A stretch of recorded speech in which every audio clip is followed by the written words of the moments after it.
Hey guys, my name is Matthew, and this is my review of Centered by Jason Brown. Here we go.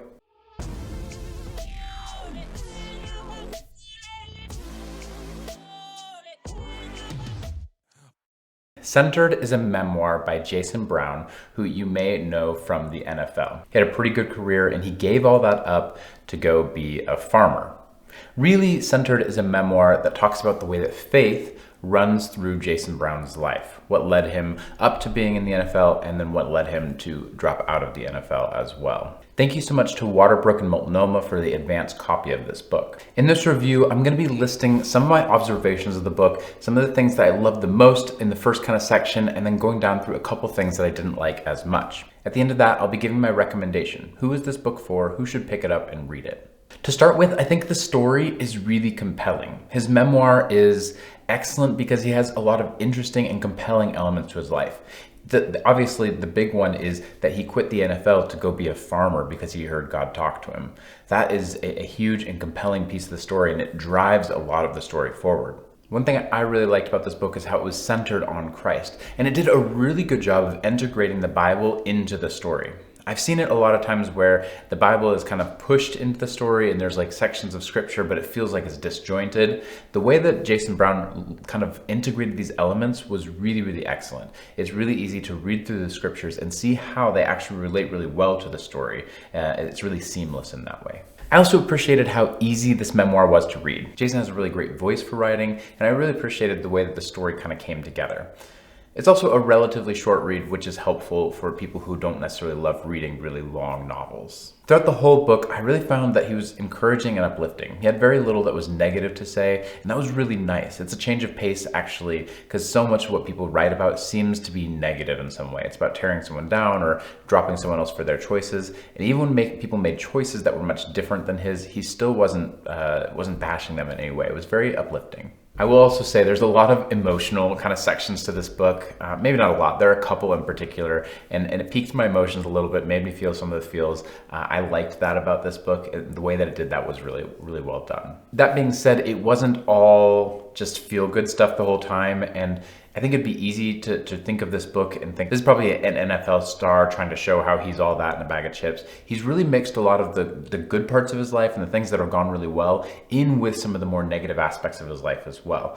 He talks pretty clearly about the way that his marriage was falling apart. He talks about how a lot of the things that he's doing are not resulting in fruit. Even afterwards, you'd think that the story would end with him switching over and being on this farm and then everything is just beautiful, like kind of a Hollywood story, but actually it isn't. He shows some of the hard things that have happened since then as well. And the book kind of opens with some of those negative things. I just really like how he's pretty real. He's not telling you like some fairy tale or some fable that just seems ridiculous. He's mixed a lot of really good things and bad things together that have happened from his life in a truthful retelling of his tale. The last thing I really loved about this book, and this is actually my favorite section of the book, was towards the end. After he gets to the farm is when all the really cool, exciting things start to happen. He talks about all the miracles that have happened in his life, the big ones and the small ones, not all of them, but some of them that have happened in his life.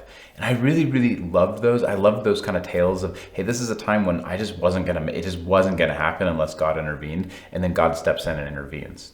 And he tells some of the times when he says it's not going to happen unless God intervenes, he says, actually, God didn't intervene here and it just didn't happen. I really loved all those tales and how he's kind of wrestling with his faith even now. What does that look like in a real situation? I think that's where the real strength of this book comes, is in that final section after he gets to the farm and some of those miracles and things that are not miracles that are happening on the farm. It's just so, I don't know, I love that section of the book. It was really, really spectacular. A couple things I didn't like about the book as much. The first thing is there's a section of the book that reads slow for me.